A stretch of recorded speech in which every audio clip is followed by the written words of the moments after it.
Yosua pasal 22 ayat 1 sampai 8. Suku-suku yang di seberang Yordan pulang. Lalu Yosua memanggil orang Ruben, orang Gad, dan suku Manasye yang setengah itu, dan berkata kepada mereka, "Kamu telah memelihara segala yang diperintahkan kepadamu oleh Musa, hamba Tuhan itu, dan telah mendengarkan perkataanku dalam segala yang kuperintahkan kepadamu. Kamu tidak meninggalkan saudara-saudaramu selama waktu ini sampai sekarang, tetapi kamu setia memelihara perintah Tuhan Allahmu kepadamu. Tetapi sekarang Tuhan Allahmu telah mengaruniakan keamanan kepada saudara-saudaramu, seperti yang dijanjikannya kepada mereka. Oleh sebab itu, pulanglah ke kemahmu, ke tanah milikmu yang telah diberikan kepadamu oleh Musa, hamba Tuhan itu, di seberang Yordan. Hanya lakukanlah dengan sangat setia perintah dan hukum yang diperintahkan kepadamu oleh Musa, hamba Tuhan itu, yakni mengasihi Tuhan Allahmu, hidup menurut segala jalan yang ditunjukkannya, tetap mengikuti perintahnya, berpaut padanya dan berbakti kepadanya dengan segenap hatimu dan dengan segenap jiwamu." Lalu Yosua memberkati mereka dan melepas mereka pergi. Maka pulanglah mereka ke kemah mereka. Kepada suku Manasye yang setengah telah diberikan Musa bagian mereka di Basan. Kepada suku yang setengah lagi telah diberikan Yosua bagian mereka di antara saudara-saudara mereka di sebelah barat sungai Yordan. Lagipun ketika Yosua melepas mereka pergi ke kemah mereka setelah memberkati mereka, maka ia berkata kepada mereka demikian, "Pulanglah ke kemahmu dengan kekayaan yang banyak dan dengan sangat banyak ternak, dengan perak, emas, tembaga, besi, dan dengan pakaian yang sangat banyak. Bagilah dengan saudara-saudaramu jarahan yang dari musuhmu itu."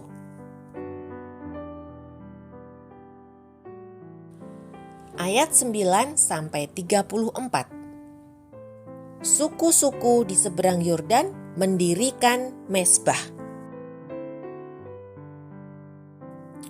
Maka pulanglah Bani Ruben, Bani Gad, dan suku Manasye yang setengah itu, dan mereka pergi meninggalkan orang Israel, keluar dari Silo di tanah Kanaan untuk pergi ke tanah Gilead, tanah milik mereka yang didiami mereka sesuai dengan titah Tuhan dengan perantaraan Musa. Ketika mereka sampai ke Gelilot pada sungai Yordan yang di tanah Kanaan, maka Bani Ruben, Bani Gad, dan suku Manasye yang setengah itu mendirikan mezbah di sana, di tepi sungai Yordan, mezbah yang besar bangunannya.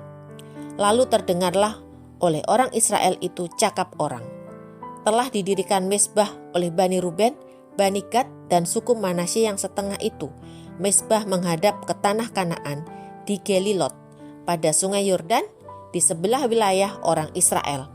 Ketika hal itu terdengar oleh orang Israel, berkumpullah segenap umat Israel di Silo untuk maju memerangi mereka.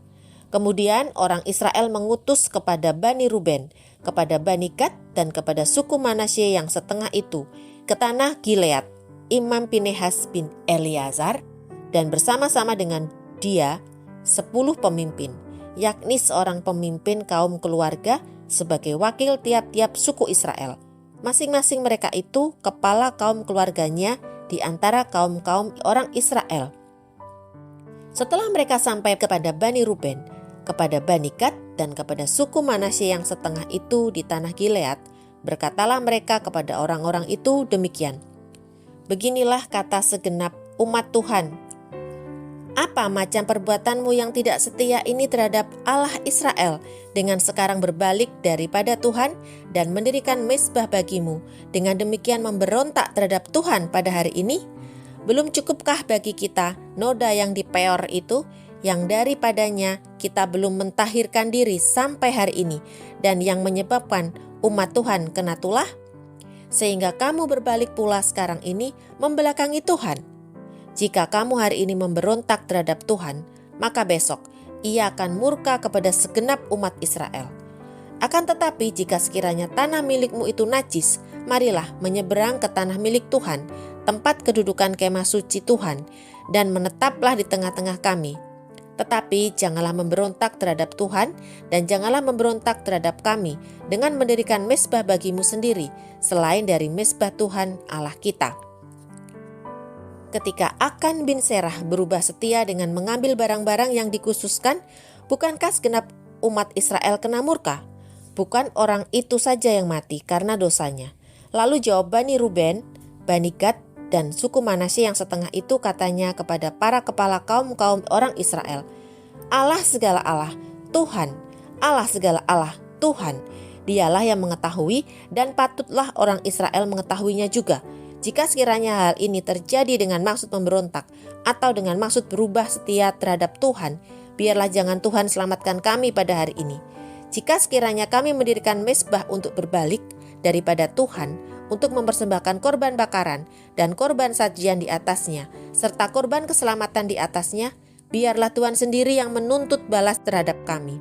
Tetapi sesungguhnya kami telah melakukannya karena cemas, sebab pikir kami, di kemudian hari anak-anak kamu mungkin berkata kepada anak-anak kami demikian, apakah sangkut pautmu dengan Tuhan Allah Israel? Bukankah Tuhan telah menentukan sungai Yordan sebagai batas antara kami dan kamu, hai orang Bani Ruben dan Bani Gad? Kamu tidak mempunyai bagian akan Tuhan. Demikianlah mungkin anak-anak kamu membuat anak-anak kami berhenti daripada takut akan Tuhan. Sebab itu kata kami, biarlah kita mendirikan mezbah itu bagi kita, bukanlah untuk korban bakaran dan bukanlah untuk korban sembelihan, tetapi supaya mezbah itu menjadi saksi antara kami dan kamu, dan antara keturunan kita kemudian, bahwa kami tetap beribadah kepada Tuhan di hadapannya dengan korban bakaran, korban sembelihan, dan korban keselamatan kami. Jadi, tidaklah mungkin anak-anak kamu di kemudian hari berkata kepada anak-anak kami, kamu tidak mempunyai bagian pada Tuhan. Lagi kata kami, apabila di kemudian hari demikian dikatakan mereka kepada kita dan kepada keturunan kita, maka kita akan berkata, tengoklah bangunan tiruan mezbah Tuhan itu, yang telah dibuat oleh nenek moyang kami, bukan untuk korban bakaran dan bukan untuk korban sembelihan, tetapi mezbah itu menjadi saksi antara kami dan kamu. Jauhlah daripada kami untuk memberontak terhadap Tuhan, dan untuk berbalik daripada Tuhan pada hari ini dengan mendirikan mezbah untuk korban bakaran, korban sajian, atau korban sembelihan, mezbah yang bukan mezbah Tuhan, Allah kita, yang ada di depan kemah sucinya. Setelah Imam Pinehas dan para pemimpin umat serta para kepala kaum-kaum orang Israel yang bersama-sama dengan dia mendengar perkataan yang dikatakan oleh Bani Ruben, Bani Gad, dan Bani Manasye itu, maka mereka menganggap hal itu baik.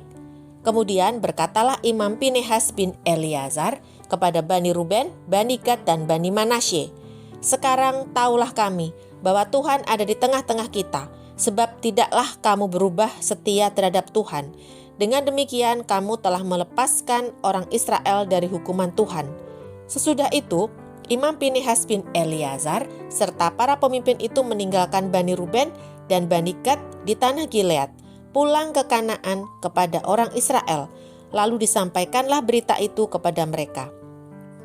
Hal itu dipandang baik oleh orang Israel, sehingga orang Israel memuji Allah dan tidak lagi berkata hendak maju memerangi mereka untuk memusnahkan negeri yang didiami Bani Ruben dan Bani Gad itu.